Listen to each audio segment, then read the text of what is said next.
오늘 우리에게 주시는 하나님의 말씀은 신약 성경 요한복음 12장 24절로부터 26절까지의 말씀이 되겠습니다. 제가 가지고 있는 성경으로 신약 성경 168면에 있습니다.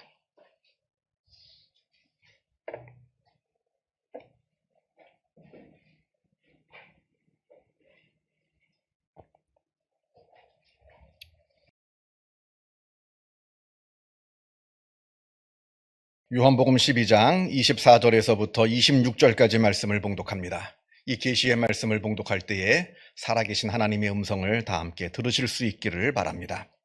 내가 진실로 진실로 너희에게 이르노니 한 알의 밀이 땅에 떨어져 죽지 아니하면 한 알 그대로 있고 죽으면 많은 열매를 맺느니라.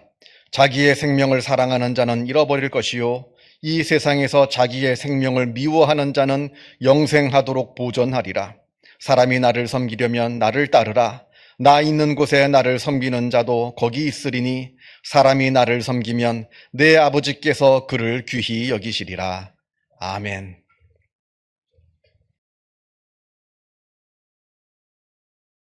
미국의 네바다 주립대학교 저널리즘 교수이자 여러 언론의 건강, 우리 몸에 대한 건강뿐만 아니라 정신적인 건강에 관한 수많은 컬럼을 기고하고 있는 마이클 이스터 박사가 쓴 편안함의 습격이라고 하는 책이 있습니다.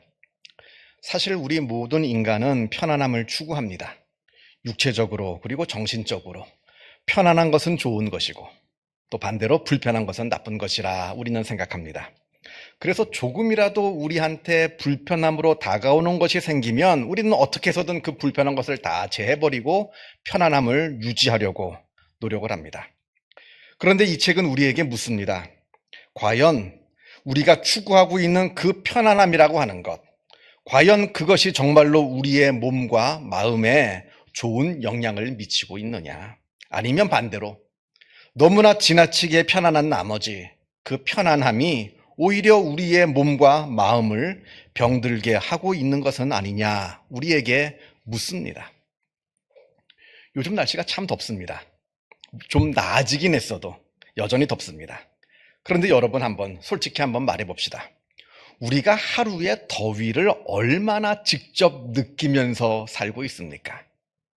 더워 죽겠다 말은 합니다만 정말로 하루에 그 뜨거운 그 더위를 우리는 하루에 얼만큼 느끼면서 살아가고 있느냐 하는 말입니다.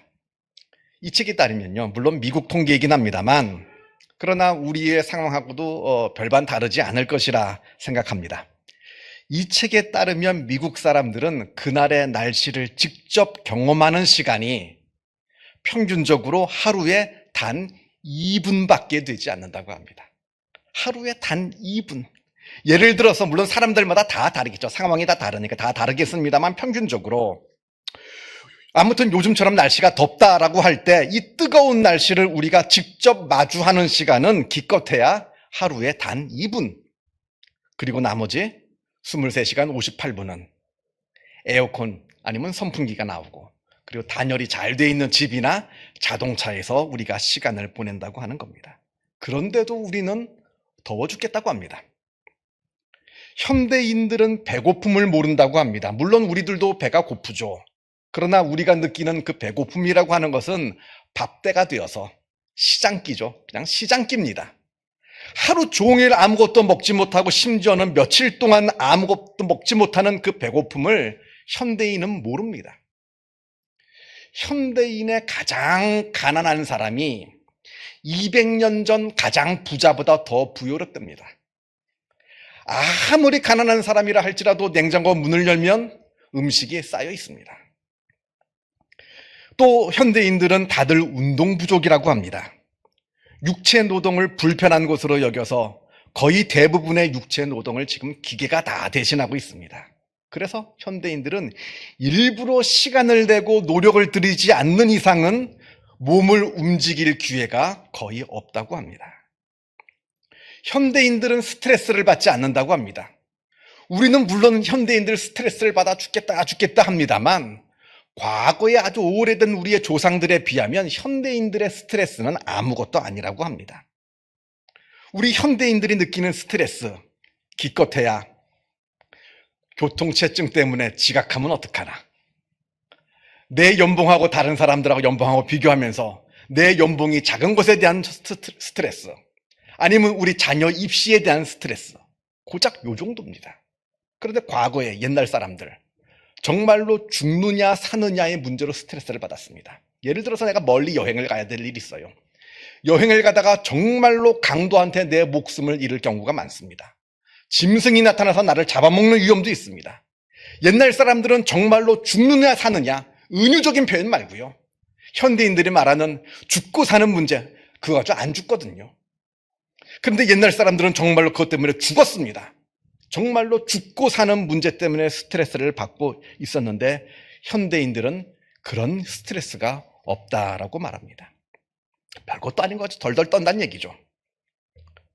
자, 그 결과, 그렇게 육체적이고 정신적으로 편안한 삶을 산 결과 우리 현대인들의 몸과 마음은 나약해질 대로 다 나약해져서 몸은 과체중, 수많은 성인병으로 고통받고 있고요. 마음은 우울증이나 불면증, 아니면 알코올이나 마약 중독 같은 그런 중독에 빠지고 있고요. 심지어는 그로 말미암아 자살로 이어지는 비극을 우리 현대인들은 겪게 되고 있다 말합니다. 그래서 이 책이 우리한테 제안을 합니다. 지나친 편안함이라고 하는 그 감옥에서 벗어나라. 편안함이 오히려 우리한테 감옥이 된다 합니다. 지나친 편안함이라고 하는 그 감옥에서 빠져나와서 이제는 조금은 우리를 불편하게 만들어라. 죽지 않을 정도의 고생은 우리를 더욱 건강하게 만든다. 이게 이 책의 모토입니다. 저는 이 이야기가 우리 신앙에 있어서도 아주 중요하다고 생각합니다. 여러분, 우리의 신앙은 언제 성장하고 언제 성숙해질까요? 신앙은 편안함이 아니라 불편함에서 자라나게 됩니다. 예를 들어서 고난이 찾아온다든지, 어려운 일이 찾아온다든지, 긴급한 기도 제목이 생긴다든지, 그렇게 해가지고 우리의 몸과 마음에 불편함이 찾아올 때, 그때 우리의 신앙은 조금씩 자라나게 되어 있습니다. 그래서 우리가 우리의 신앙을 좀 우리의 신앙을 좀 불편하게 만들 필요가 있습니다. 그렇다고 하나님 나한테 고난을 주세요 이렇게 기도하라는 얘기는 아니고요. 그런 건 아니지만 어쨌든 우리가 우리의 신앙생활하는 데 있어서 조금씩이라도 불편함을 가해서 우리의 신앙이 성장할 필요가 있다라는 말씀을 드리는 겁니다. 예전에 어떤 분이 저한테 이러더라고요. 이분은 자기가 평생토록 교회를 신앙생활을 하면서 교회를 차를 타고 다녀본 역사가 없답니다. 이분이 이사를 많이 한 분이에요. 그 많은 이사를 하면서 교회를 여러 번 옮기게 되었는데 자기는 여지껏 교회를 차를 타고 다녀본 역사가 없답니다. 그만큼 가까운 교회만 다녔다는 이야기죠.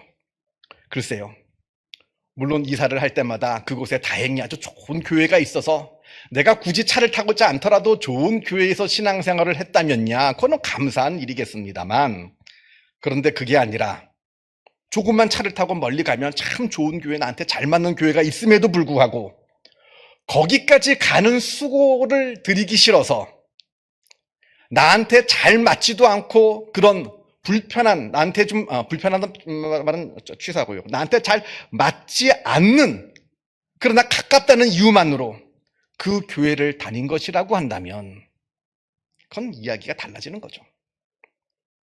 밥은 차를 타고 가면서 먹잖아요. 어디 맛집이 있다 그러면 차를 타고 가서 10분, 20분, 30분 차를 타고 가서 줄을 서서 그 고생을 하면서 그 밥은 한 끼 먹습니다만, 우리의 삶에 있어서 진짜 중요한 내 영혼을 좌우하는 신앙생활에 있어서 그만한 수고도 우리가 하지 않는다면 그건 문제가 있는 것이라 생각이 듭니다. 코로나 이후에 한국 교회에 참으로 큰 위기가 지금 닥쳐오고 있습니다. 코로나 때는 위기가 아니었어요. 코로나 이후의 위기입니다. 그 위기가 뭐냐면 인터넷 예비에서 현장 예배로 빨리 회복되지가 않는다는 데에 지금 큰 문제가 놓여 있습니다. 다른 분야는 다 회복이 됐습니다. 음악 공연, 미술 전시, 스포츠 경기, 다 관중들이 다 회복이 되어 있습니다. 그런데 유독 교회만 회복되지 못하고 있습니다. 이건 우리나라뿐만 아니라 전 세계적인 공통적인 현상입니다. 집에서 인터넷으로 예배 드리는 게 그 편안함을 버리질 못하고 있는 거죠. 물론 인터넷 예배가 필요 없다는 얘기가 아닙니다. 필요합니다. 예를 들어서 내가 몸이 아파요. 교회를 도무지 갈 수가 없습니다. 그러면 인터넷으로라도 예배를 드려야죠, 집에서. 내가 멀리 여행을 갔습니다. 그곳에서 교회를 찾지 못했어요. 그러면 그곳에서라도 인터넷으로 예배를 드려야 되는 겁니다.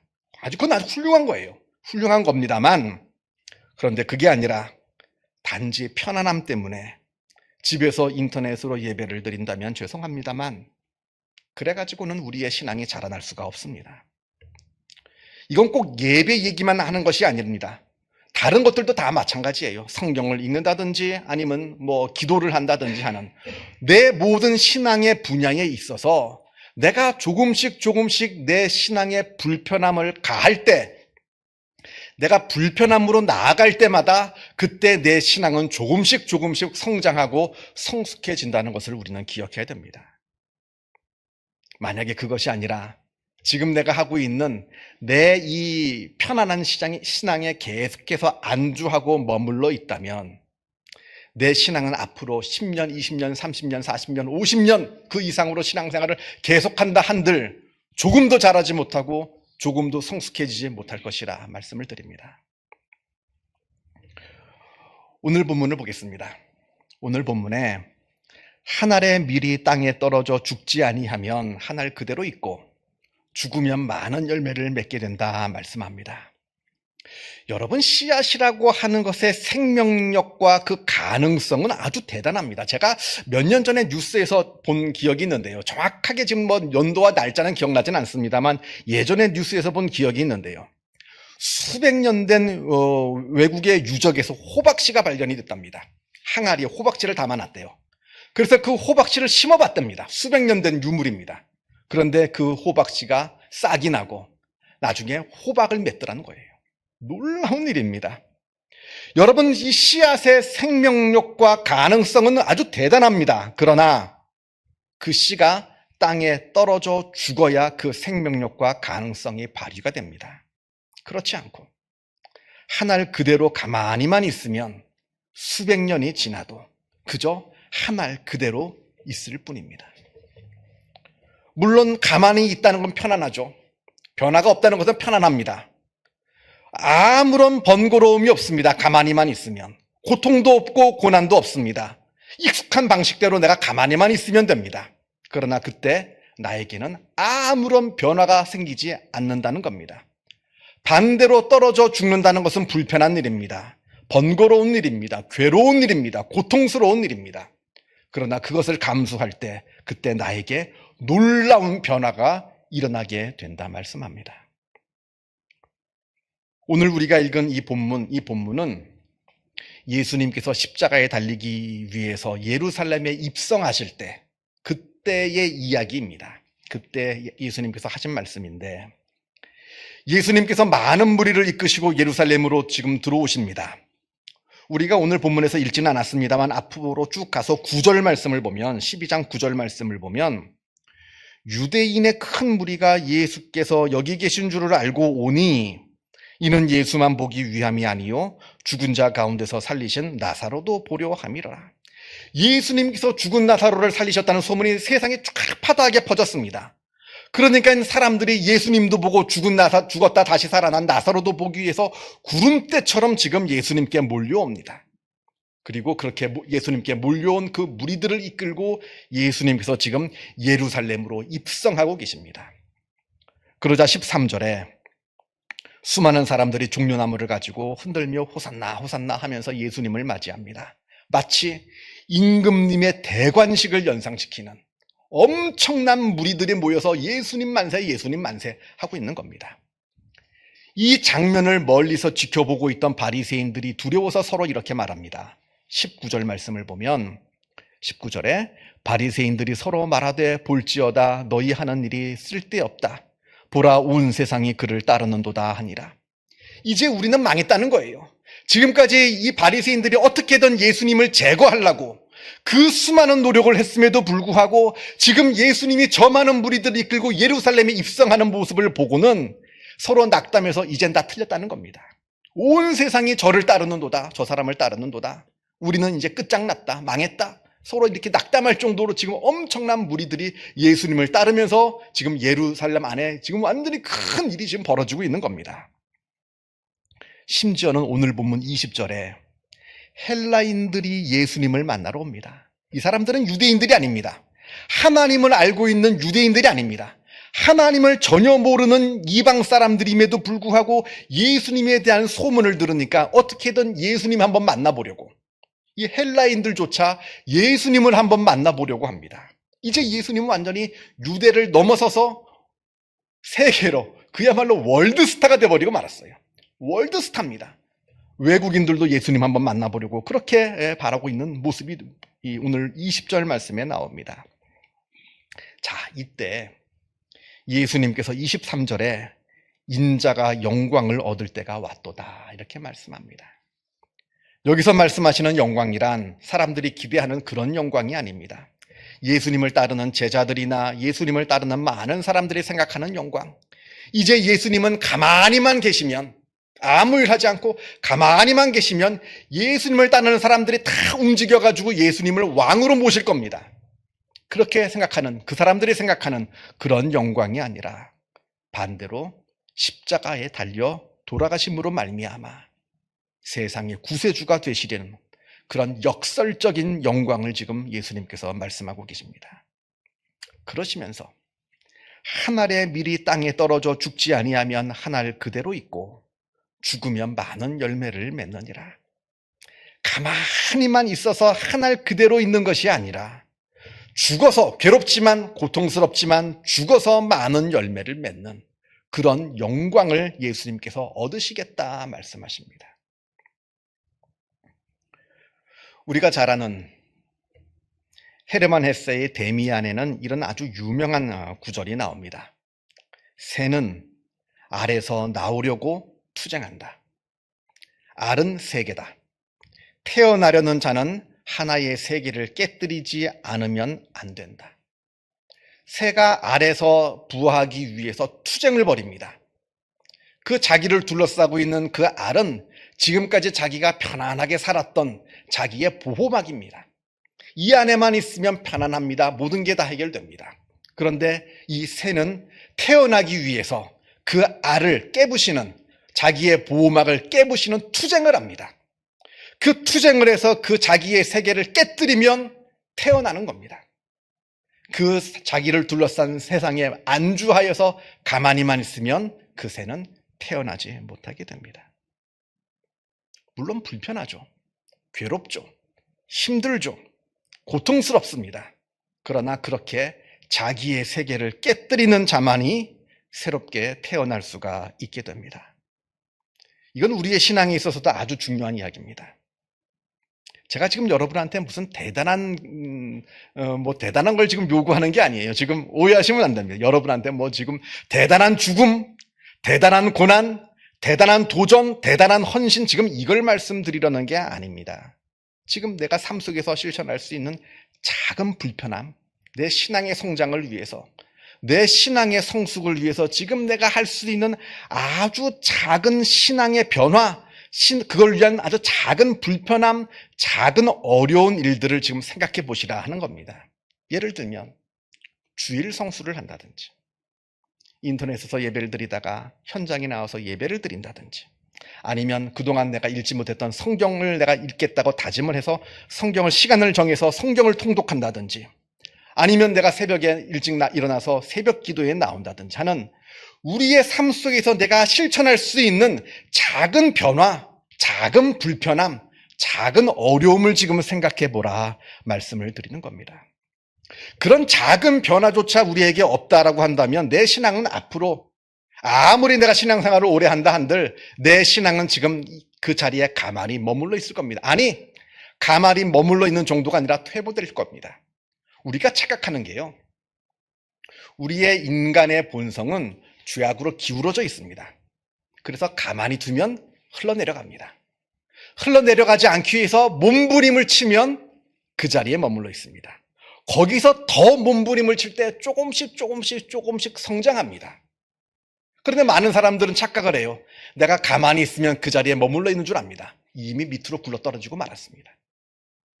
내가 내 신앙의 변화를 계속해서 주지 않고 계속해서 성장시키려고 노력하지 않는 이상은 내 신앙은 절대 성장하지 않고 오히려 퇴보되고 있다라고 하는 것을 우리가 반드시 기억해야 되는 겁니다. 비록 불편함이 있다 하더라도 내 신앙에 작은 변화를 줄 때 우리의 신앙은 지금의 내 신앙과 차원이 다른 아주 놀라운 열매를 맺게 될 겁니다. 내가 상상할 수 없는 엄청난 하나님의 이 영적인 축복과 영적인 은혜를 베풀어 주실 것이라 하는 겁니다. 구체적으로 나의 신앙에 어떤 변화를 줄까? 이건 여러분들 각자가 생각해서 여러분들이 결단해야 될 일입니다. 제가 말씀드릴 수는 없는 거예요. 이거는 여러분이 여러분의 신앙을 제일 잘 알기 때문에 그렇습니다. 여러분 혼자 한번 깊이 생각해 보셔서 내 신앙에 지금 나는 어떠한 변화가 필요한가?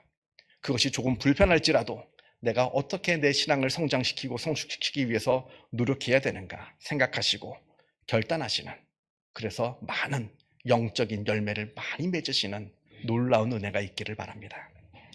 기도하겠습니다. 사랑과 은혜가 충만하신 하나님 아버지, 하나님께서 우리를 먼저 사랑하여 주시어서 우리를 하나님의 자녀 삼아 주심에 그 은혜에 감사를 드립니다. 우리가 가장 귀하고 복된 은혜, 이 구원의 은혜, 이 믿음의 은혜, 이 신앙의 은혜 안에서 살아갑니다. 그러나 이것이 너무나 귀한 줄을 우리가 깨닫지 못해 내 신앙의 소중함을 우리가 깨닫지 못할 때가 많이 있습니다.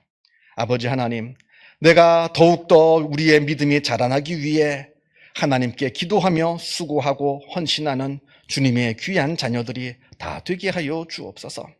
나를 사랑하시는 아버지 하나님과 더욱더 밀접하게 교제하기 위해서, 진리 되시는 하나님의 말씀을 더욱더 우리가 깨닫기 위해서, 또한 우리의 모든 것들을 하나님께 더욱더 헌신하기 위해서 내가 할 수 있는 조금의 불편함을 감수하며 우리가 더욱더 하나님께 가까이 나아가 하나님께서 주시는 그 놀라운 영적인 은혜와 복을 누리는 복된 주님의 자녀들 다 되게 하여 주옵소서. 결단하게 하여 주시고 결단한 대로 또한 지킬 수 있는 힘과 은혜를 베풀어 주옵소서. 감사드리오며 이 모든 말씀 우리 주 예수 그리스도 이름으로 기도하옵나이다. 아멘.